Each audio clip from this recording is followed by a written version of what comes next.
Hola, ¿qué tal? Buenas noches. Bienvenidos al canal. Ahora para complementar los diferentes videos que estoy cargando en este canal referente al examen general de evaluación para la carrera de Ingeniería Química, considero que es necesario algo de teoría que respalde en ocasiones el uso de una ecuación matemática.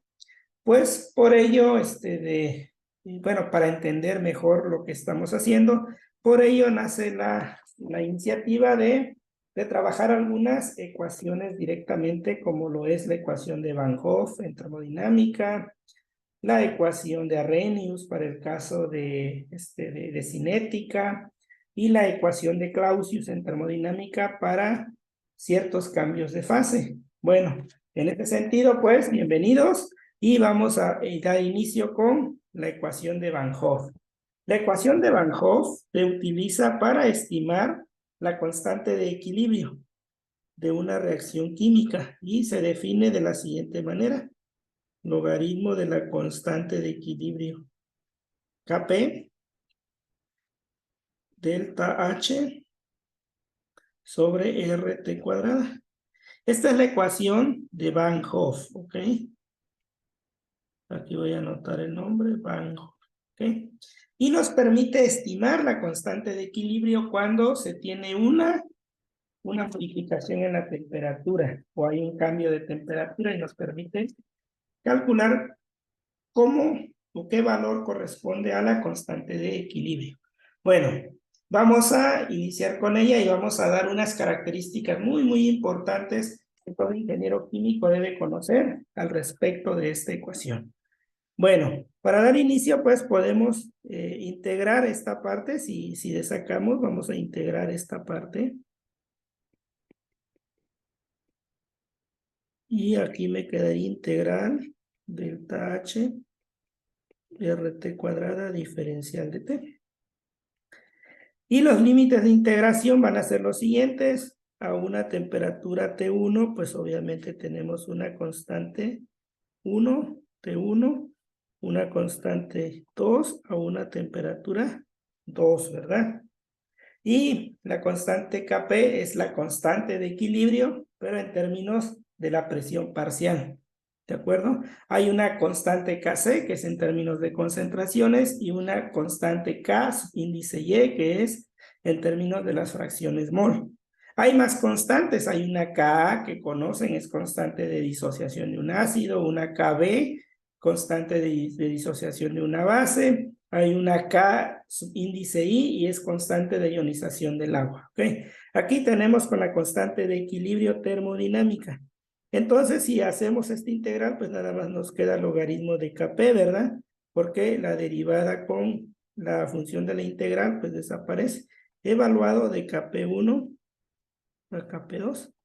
De este lado, si la delta H es una constante, sobre R, pues me va a quedar la integral de T1 a T2 de T a la menos 2 diferencial de T, ¿verdad? Entonces aquí ya puedo colocar el logaritmo de Kp2. Bueno, voy a poner como evalúo el teorema fundamental del cálculo acá, pues queda el logaritmo de Kp2 menos logaritmo de Kp1. Aquí me quedaría delta H sobre R, y aquí me quedaría T a la menos 1, bueno, T a la menos 2 más 1, ¿verdad? Hago esta integral, evaluado de T1 a T2 entre D menos 1. Esta es la forma de integrar una exponencial, una función de potencia. Entonces aquí me queda, por aplicación de logaritmos o propiedad de logaritmos, esto es Kp1, ¿de acuerdo? Esto es así. Y aquí me queda delta H sobre R, ¿sí? Aquí me va a quedar menos 1 entre dt, ya haciendo esa integral, T1 a T2, más una constante, ¿de acuerdo? Entonces me queda el logaritmo de Kp índice 2, Kp índice 1, y si hago la evaluación, pues me va a quedar, dado que es negativo, yo puedo invertir los límites de una integral. O sea, ya saben que si yo invierto puede ser de T2 a T1 y lo dejo positivo. Y me queda logaritmo de Kp2 entre dKp1, ¿sí? Delta H sobre R, 1 entre T2 menos 1 entre T1. Y listo. Esta es la ecuación de Van Hoff. Ah, no sumo una constante, perdón, porque evalué límites fijos, entonces queda esta parte, ¿ok? Y de esta manera yo puedo calcular, dada la temperatura, una temperatura, conociendo una constante determinada de equilibrio, puedo estimar otra constante de equilibrio a otra temperatura. Entonces, esta es una manera de llegar a esto. No obstante, para analizar una reacción más adecuadamente, vamos a trabajar de la siguiente manera. Y lo siguiente es la parte de cómo lo vamos a ver aquí. Entonces, vamos a ver otra manera. Ustedes recordarán que la delta G, delta G en el equilibrio, o delta G me dice si una determinada reacción química está en el equilibrio, se define como la delta H, ¿sí? Menos T por delta S, es la delta G estándar, ¿sí? ¿De acuerdo? Entonces vamos a ver esta parte, ¿no? ¿Cómo podemos deducir una ecuación que siempre es muy importante a nivel de ingeniería química? Pues entonces vamos a, ¿qué les parece? A definir que delta G0, ¿sí? Es igual a RT logaritmo de K de equilibrio, menos delta G. Esto es una parte principal de la cuestión termodinámica. Entonces, pues tenemos esta parte, ¿no? Que el delta G en el equilibrio es esta ecuación, ¿ok? Menos RT logaritmo natural de K es delta G en el equilibrio. ¿Qué pasa si sustituimos esta parte? O sea, esta vamos a llamarla ecuación 2, ecuación 1. Son definiciones, ¿ok? Esta es la constante de equilibrio cuando estamos estándar. ¿Qué significa estándar? Una atmósfera de presión y una temperatura de 298.15 grados Kelvin, ¿ok? Te voy a sustituir la ecuación 2 en la 1 y vean lo que va a quedar. RT logaritmo de la constante de equilibrio es igual a delta H0 menos T delta S0. Y voy a dejar logaritmo de K de equilibrio. Y entonces voy a hacer delta H0 menos RT menos T delta S0 menos RT. Divido todo entre menos RT. Y me queda logaritmo de la constante de equilibrio igual a delta H0 menos RT más T se cancela aquí, delta S0 entre dr.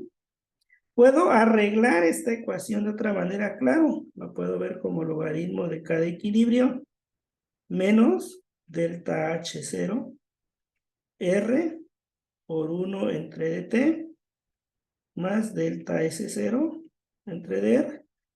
Esta es una línea recta, ¿están de acuerdo? Si recordamos nuestras matemáticas de geometría analítica, puedo decir y es igual a mx más b. La pendiente m sería menos delta h entre dr. La ordenada al origen sería delta S0 entre dr. Y y sería el logaritmo de K de equilibrio. X sería el inverso de la temperatura. ¿De acuerdo? Pues entonces, en ese sentido, es lo que estamos determinando. Bueno, ahora, ¿qué es lo que vamos a hacer? Vamos a hacer un análisis bien puntual sobre este tipo de cosas. Entonces, vamos a analizar qué ocurre si esto es una línea recta. Estarán de acuerdo que si yo grafico esto es una línea recta. Ya sabemos que esa línea recta obedece esta ecuación, ¿no? Y resulta que hay datos tabulados en el Smith-Van Ness, en el libro de Introducción a la Termodinámica en Ingeniería Química. Resulta que ya hay ecuaciones o gráficos de diferentes reacciones químicas como lo siguiente. Entonces, vamos a ver que esto ocurre de la siguiente manera. Y bueno, antes de que entremos en camino, podemos decir, bueno, tengo una ecuación aquí, ¿de acuerdo? Tengo esta ecuación. Aquí tengo logaritmo de K de equilibrio. Y de este lado voy a tener 1 entre la temperatura, ¿no? Puedo obtener dos tipos de gráficos, ¿estarán de acuerdo? ¿Qué pasa si delta H, hay que analizar bien, si se tratara de una reacción exotérmica, ¿cómo es delta H? Negativo, ¿verdad? Entonces, logaritmo de K de equilibrio sería menos delta H entre dr, 1 entre dt más delta S entre dr. Si delta H es menor a 0, es decir, es exotérmica la reacción que estoy analizando, ¿cómo va a ser, en este caso, nuestra reacción o nuestra curva de equilibrio, nuestra gráfica? Pues quedaría así, ¿no? Delta H entre dr, 1 entre dt, porque delta H es negativo.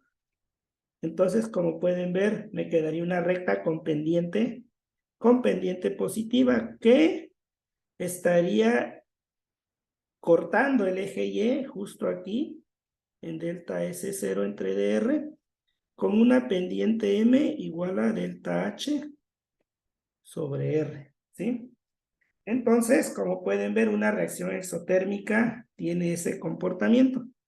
¿Qué pasaría si la reacción fuera endotérmica? Si logaritmo de K de equilibrio fuera endotérmica, pues ¿qué pasa? Delta H es mayor que 0, ¿no? Entonces sería endotérmica. Si es endotérmica, pues aquí me quedo entre T, delta S0 entre dr. Y resulta que tengo una recta con pendiente negativa, ¿verdad?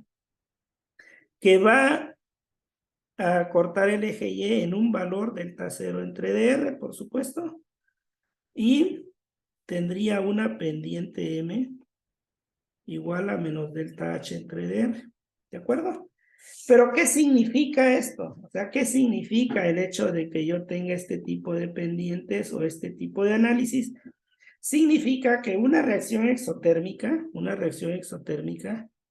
si yo aumento la temperatura, o sea, supongamos que yo tengo una temperatura de 50 Kelvin y lo llevo a 100 Kelvin, una determinada reacción. Entonces, 1 entre 50 y 1 entre de 100.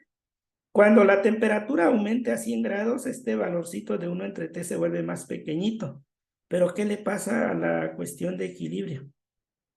Vean, si es exotérmica, a medida que yo aumente la temperatura, K de equilibrio disminuye, tiende a 0. ¿Qué quiere decir? Que una reacción exotérmica, su constante de equilibrio se va a hacer pequeña. ¿Y eso qué quiere decir? Pues que una reacción exotérmica, lo que siempre nos han comentado, no conviene aumentarle la temperatura para beneficiar su avance o para garantizar que ésta favorezca la formación de productos. Entonces quiere decir que una reacción exotérmica, si yo aumento la temperatura, lo que espero es que la constante de equilibrio sea menor. Y si la constante de equilibrio es menor, pues la conversión que yo voy a obtener es menor.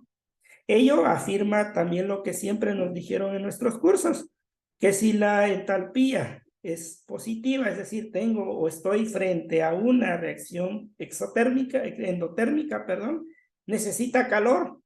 Y la única manera de favorecer la formación de los productos es aumentando la temperatura, como lo podemos ver acá. Cuando yo aumento la temperatura, 1 entre dt se va aproximando a 0. Y vean qué es lo que tiene esto, este logaritmo de K aumenta. Entonces la constante de equilibrio, al aumentar la temperatura para una reacción endotérmica, favorezco la formación de productos y como resultado, lo que yo voy a favorecer también es un aumento de la constante de equilibrio. Entonces, para finalizar, no es recomendable que una reacción exotérmica tenga una situación de aumentar la temperatura. Es decir, no es recomendable que nosotros aumentemos la temperatura de una reacción exotérmica si nuestra finalidad como ingenieros químicos es mejorar un determinado proceso. Por supuesto, si ese proceso implica la formación de subproductos, pues entonces evidentemente me va a convenir aumentar la temperatura únicamente para favorecer, bueno, para repercutir de manera negativa en esa reacción. Pero generalmente la tarea de nosotros, los ingenieros químicos, es favorecer la conversión en un reactor y por lo tanto, entonces, si es exotérmica, como pueden ver aquí en este gráfico tomado del Smith Van Ness, voy a colocarles la página, página 493. Entonces aquí voy a poner página. 493. Smith Van Ness.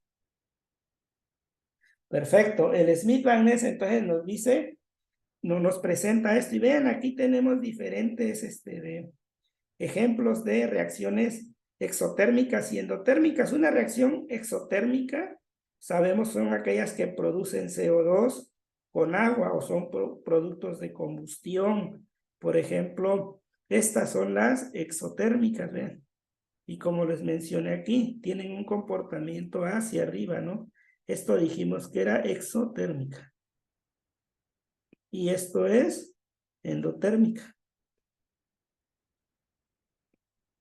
Y vean, aquí están muchos ejemplos a nivel industrial de este tipo de productos. Entonces, como pueden notar, y nuevamente, y perdón la insistencia, para que se lo lleven a casa, es una reacción exotérmica, su constante de equilibrio va a ser menor si aumentamos la temperatura y como resultado, la conversión va a disminuir hacia el producto, bueno, la conversión del reactivo limitante se va a ver desfavorecida. Por el contrario, una reacción endotérmica, pues lo que requiere es energía para favorecer la formación de los productos. En ese sentido, pues de eso va a tratar, de esa es la parte teórica que yo quiero observar, porque más adelante en otro video vamos a resolver más problemas del Ceneval y nos piden en ocasiones calcular una constante de equilibrio a otra temperatura y ya tengan idea que aquí aplicaría inmediatamente la ecuación de Van Hoff. Bueno, pues muchas gracias por ver este video y por supuesto por estudiar conmigo, por tenerme la confianza de estudiar conmigo para prepararte en el Ceneval. Yo doy cursos para el Ceneval, entonces si te interesa, por favor, contáctame y por supuesto te invito a que le des me gusta a este video, que escribas ahí en los comentarios de qué teoría te gustaría que yo abordara un video y por supuesto que te suscribas. La verdad que tu suscripción me va a ayudar muchísimo. Muchas gracias.